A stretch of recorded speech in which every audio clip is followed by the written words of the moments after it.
All right, welcome in to the Coach Mark Schmidt Show, presented as always by Aria Health, as well as this week and weeks coming, Faulkner Auto Group right there on the Street Road in Trevose, as well as the ChamonixFootball.com. So more sponsors coming. I did my hair this week, so I have to prepare each week. I have to really step my game up. Me too. Well, you come very in incredible gear each week, so I have to dress up. Gear. So. Gear. It's cold outside. I got a sweatshirt. It is cold, but a place that was not cold was Friday night at Walt Snyder Stadium. Humid conditions, 42-20 win over the 4-1 at the time Council Rock North Indians. And, you know, every game there's mistakes, things you want to improve on, but first 6 drives offensively, you guys come out, you put 7 points. You got to be happy about that. Yeah, I mean, we moved the ball around pretty well. We went into the game knowing we needed to be a little more balanced. Challenged the offensive line to really kind of establish things, and for the most part I thought did a nice job with it. Tyler had protection on most of his pass plays, and we spread it around a little bit. It's nice to see 5 different guys get in the end zone and do some nice things, and you know, we ran the ball pretty well when we had to, and a couple of mistakes here and there that need to get cleaned up, and a little bit of special team issues that we need to just keep working on. And you know, Rock North came out with a very aggressive approach, onside kick, and you know, pushing it downfield a little bit. I thought our defense did a nice job keeping the quarterback and that offense a lid on it until you know, the fourth quarter. But they're not happy about the way it finished, and so we're, you know, obviously we're not. So I think it's got our attention for a good Rock South week. 42-20 win last week. The big story, at least from my vantage point, was senior quarterback Tyler Wambo goes 9 of 10 through the air, throws a couple touchdowns. You know, all year, at least from my vantage point, we used the connotation he's a game manager, kind of just manage the football game. Yeah. And Friday he came out and outplayed his counterpart up there at Council Rock, I think. Well, you know, we had a good plan for Tyler, and you know, Tyler is a guy that just really works hard and just is all about helping the team win. Right. He realizes he's got some guys out there that can go catch it, and we set some things up as far as the short game, and then took a couple shots, and you know, a couple of our wide receivers are starting to step up and do a little bit better, and you know, he has faith in them. Threw it up high, but you know, there's a couple times there that we need to also find there were a couple of guys wide open as opposed to being covered. But this week they made plays. Now Tyler needs to understand he can't keep forcing it sometimes, but I'm very happy for him. Gave him some confidence, gave him a big smile, and you know, I think our offense and the whole team was happy for him. It also gave him an Aria Health hat too. So that just you know, I saw him after the game with that on. I was like, okay. So I guess he got the big interview. He did, yes, he did. Okay. A couple of big receivers he has to throw to. You know, you guys been, you know, make no bones about it. You guys want to dominate the line of scrimmage and run the football and throw as well. You got 2 young wide receivers on the outside, and I mean, Hamed Pack and Denzel Hughes. They can really go up and get it.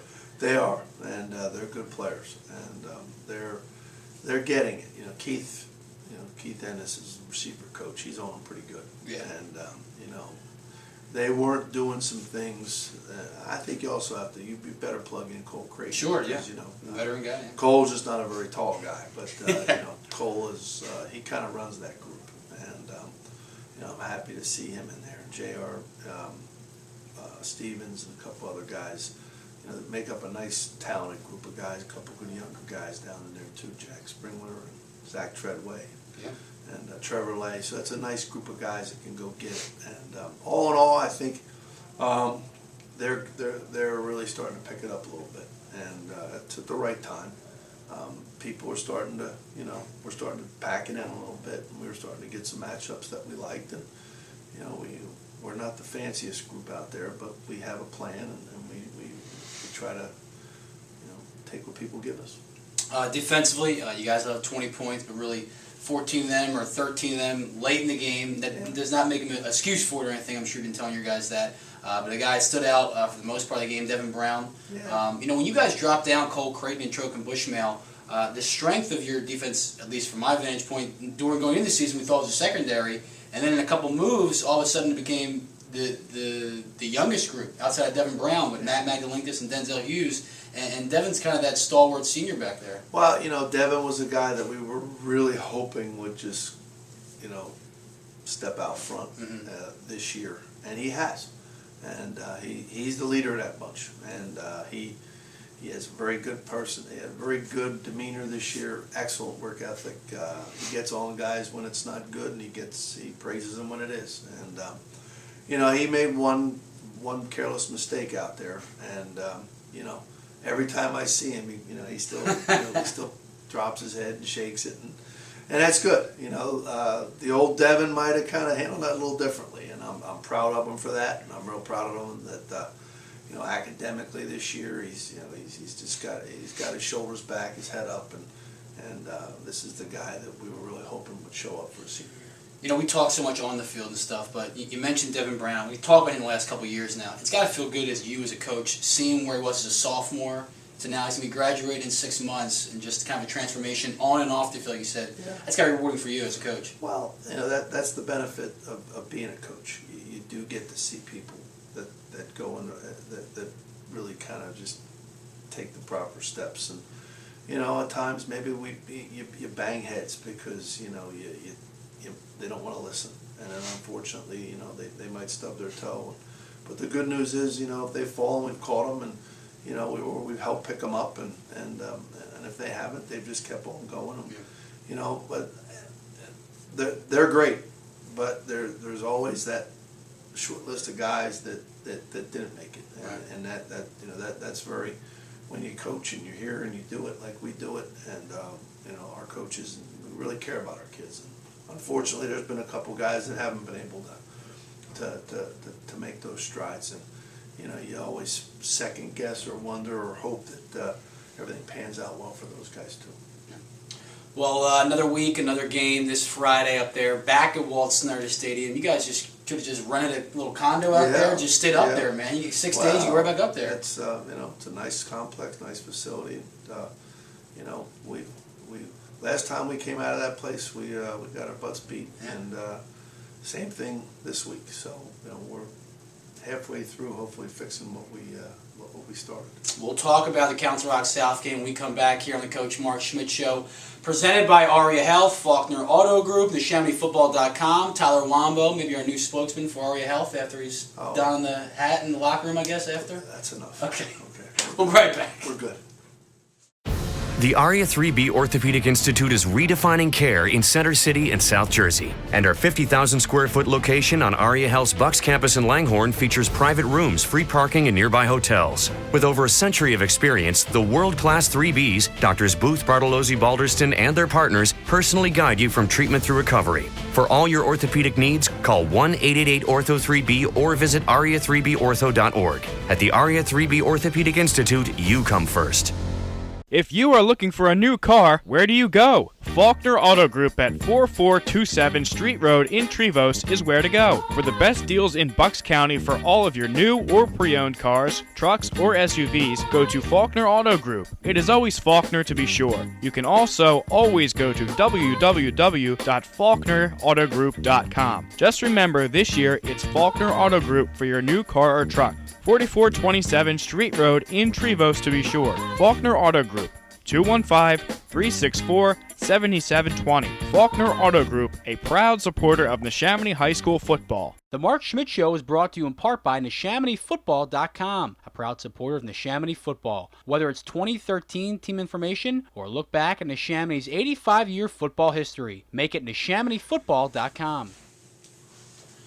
All right, welcome back into the Coach Mark Schmidt Show, presented once again by Aria Health, NeshamonyFootball.com, as well as Faulkner Auto Group, right there on Street Road in Trevose. Neshamony now 6-0. You guys are rolling. You go back. You take up the second Council Rock team this week, South this week, and the Golden Hawks, and a coach you're very familiar with. At times in offense, you've seen the last few years, you're kind of growing familiarity with. Not that it makes it easy to defend, but always a challenge at Council Rock South. Well, Vince always, that's the persona up there at Rock South, and that's their offense. And he always tries to find that guy to run the offense well, and he's done another good job this year with the guy they got there, and he's got a good football team. They were hit early with some pretty significant injuries, from what I understand. I think guys are coming back slowly and such, and in the process, he's kind of where we were a couple years ago, and playing a bunch of young, talented kids, and they're starting to really show. Last week, watching them play Truman, they had a lot of young guys out there, and they were doing some really nice things. So I think the future looks very bright for them. And the last 3 games we played against those guys, they beat us twice, and we had to come back from a 2-touchdown deficit last year to pull out. I think that win probably was the win that kicked us into gear, for the rest of our season in the post. But we need to go out there and play better from the start. That offense really got us off balance last year defensively, and offensively we moved the ball well. We just didn't score any points, and so we've got to handle both ends of that. You talk about their offense. You saw a kind of replica of it with Truman a couple weeks ago. You're going to see it in a couple weeks with the team in Pennsbury. And, they do a nice job, like you mentioned, using their quarterback this year, Greg Paparocki, who was there last year. They always throw a litany of backs at you, so I know it's a challenge for your defense this week. I'm sure they're all looking forward to it. Well, the first thing we did yesterday, with this crazy weather that was in the afternoon, we got work done, and we had some gym time, but the defensive coaches just told the guys after the offense kind of went through their thing, just take your pads off. Let's get in the film room. And they watched last year. Okay. And they saw that the South really emptied out their playbook. They gave us a lot of formations, a lot of different things, and were very effective with it. And they executed terrifically. And the thing that I'm noticing this year is that you're seeing people really play very well against us. And I think I think the fact that we've been able to have some success defensively, a lot of teams looking back, they play well. Penalties are limited, and the turnovers are limited, and they play well, and we're still able to play a little better and hang in there, and that's got to happen this week too. You mentioned when you guys are going on the road or teams are coming here, they're kind of tuning it up a little bit knowing they're coming to Schmidt. And that's been the adage for a little while. Yeah. But like you said, when you guys are putting shutouts on the board week in and week out, do you see a team that's hungry to get in that end zone now with all these nice stats and accolades you guys may be getting off the field?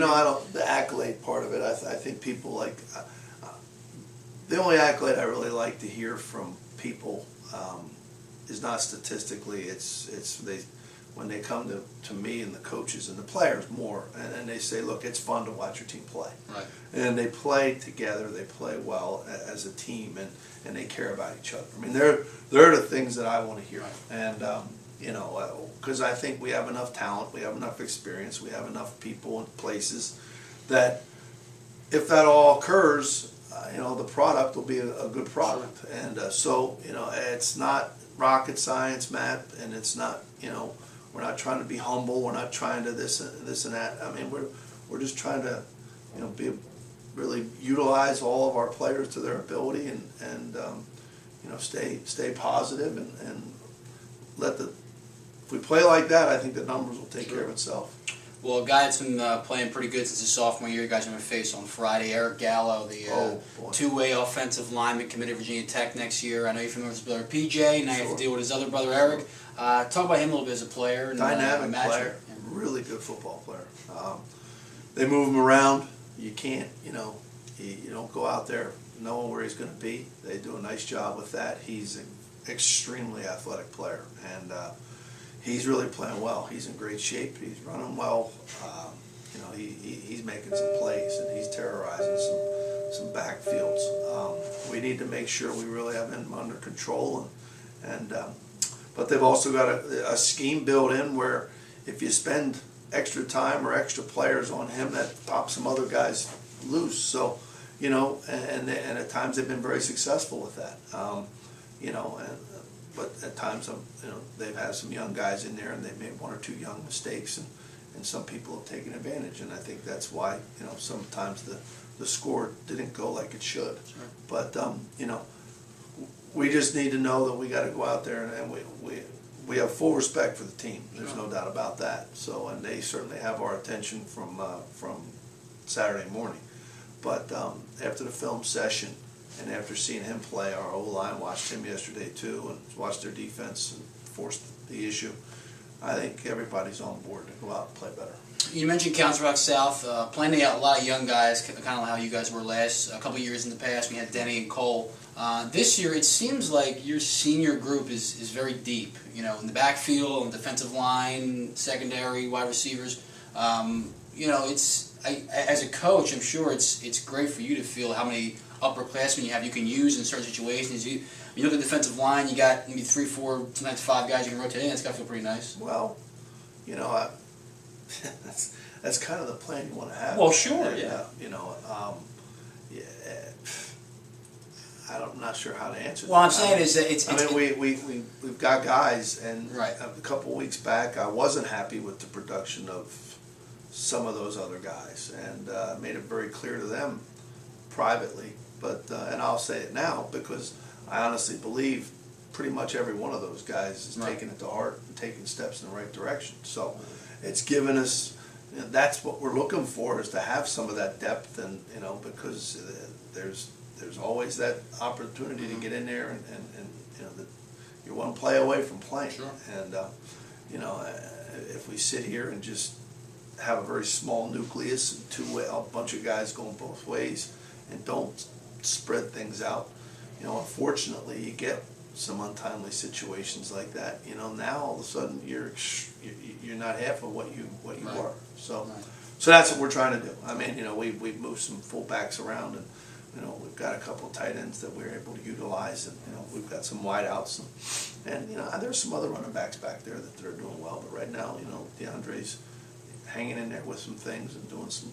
He's improving. I'm happy to see him play with a little more confidence and a little more, you know, pads a little lower, and a little more demeanor of aggressiveness. So you know, I'm happy with him. So, and then you know, we get the quarterback going, and that's been fun. More fun this Friday up at Walt Snyder Stadium as the Chamonix takes on Council Rock South. The game you can hear on WBCB 1490.com. Pre-game beginning at 6:45 with your Redskins taking on Council Rock North. And we're done talking Council Rock, we're done talking the Chamonix. It's time to make some picks. Shout out to Luke Carazola as well. I heard he celebrated a big birthday this week, right? 18. Come on, I'm on the social network, man, all the time. Social network. Yes, I'll show you on your laptop when we're done. I'll show you when we're done. I don't know how to do it. Well, before we do that, we gotta make some picks because I'm not gonna lie to you, Coach. Last week was not your strongest week. 0-2, you went. I know you watched the Northwestern game. It was a great game to watch. Unfortunate ending for the Wildcats. I went with 2 picks that I just kind of thought maybe, you know. Well, the Wildcat pick was great. I loved the pick. Yeah. And they looked good for 3.5 quarters, didn't they? Yeah. Pat Fitzgerald stuck around for a very tough and physical Ohio State crew is something. Whew, and the Eagles come out and surprise the Giants on Sunday. So. You know what? I was happy for know whoever you won. Sure. I thought that, you know, just take a little more heat off of Coach Coffin. You know, and you know, because I think Chip's got a little bit of a grace period. But, yeah. Now, you know, it's who knows? Vic and Foles. I got the paper this morning on the way to the bus stop with the kids, and I'm like, oh, for gosh sakes. So. Well, this week we got a college and we got a pro game. First, we got both. First, the college, a program probably very close to you and your program. A big Thursday night game. Rutgers goes to Louisville and takes on the Louisville Cardinals, number 7 ranked team in the country. Very good quarterback. Your former player, Paul, now starting tight end for that group. I got to watch the SMU game. I watched the overtime. Yes, and, he very did some nice things. Yeah, he did. So, you know, Big East. Now it's the AAC, whatever the heck you want to call it. Thursday nights be big nights to upsets to happen. When was the Big East? We're gonna see one Thursday night. Rutgers goes to Louisville. No. Too strong. Teddy Bridgewater, like him? He's something, that guy. Yeah. I only watched him play. It was early in the year, and played Temple last week. But I was. You didn't miss much. We had soccer. You didn't miss much. Don't worry about it. I was not home. You didn't miss much. Doubleheader soccer game. So. the Twins. But I heard he was just on. You know, he's like it's like he's throwing on air. Mm-hmm. He's really special, and you know, and their offensive line coach is a great friend of mine. He gave me my first start college coaching, and yeah, he's a good guy. I was his grad assistant, and I know how good he is. Yeah, and sure. they're running the ball very well too. So as Rutgers is good on defense, and that Nova kid, you know, he's hot and cold. But you know, I really want Paul to do very well, but I'm just not sure if it's going to be enough. So Cardinals on Thursday, Sunday. Eagles travel to Tampa, take on the Bucks. Kind of familiar situation you guys had to do Friday. They go to some warm weather. You know, you guys had to play on Friday, warm weather. Did that affect your guys at all? You know what, it was funny. The first quarter, everybody looked like they were really struggling. But then by the third and fourth quarter, you know, everybody was just kind of relaxed and playing, and it was weird. And we tried to handle some things. You know, we didn't have any cramp issues, but you know, I think there was a lot of anxiety going on. But yeah, that weather can do it. But from what's going on down there with the guy, the quarterback, and this and that, it sounds like there's a lot of craziness going on. It's like Greg may have off two more they could chew maybe. We're going from Rutgers to Tampa possibly. Maybe, you know. yeah, maybe. So he might want to look back on some of those USC jobs. That's right. That's right. But, so Eagles. No, I think right. Eagles win a couple. So we're going to try his first 2-0 week this week. Cardinals over the Rutgers. Look, Scarlet if I'm Knights. 0-2 and we're 1 and we win on Friday, It doesn't matter, right? Well, it matters to me. I got no issues. Well, it matters to me. So that's why we do it. So as you can see, I certainly don't. I don't play. There's no prep. He doesn't know. I don't play the parlays on. No, he comes in cold. I just throw it at him. He has no prep time. Fantasy. That's you know, right. Shoot, my son says, "Hey, Dad, what do you think of this guy?" He can teach you. I know who the guy is. So. Well, we got quite the fantasy team brewing here at Heartbreak Ridge. Got a lot of big number guys. Okay, Tyler Wamba had a big fantasy week. So just stop. I'm done. Stop. I want to thank Coach Mark Schmidt again for the Coach Mark Schmidt Show, Aria Health, Faulkner Auto Group, and ChamonixFootball.com. And thank you for watching. We'll see you at Walt Snyder Stadium this Friday night, 6:45 pregame on WBCB1490.com as the Shining Redskins try to go to 7-0 against the Council Rock South Golden Hawks. And for Matt Miro, Coach Mark Schmidt signing off, saying we'll see you next week.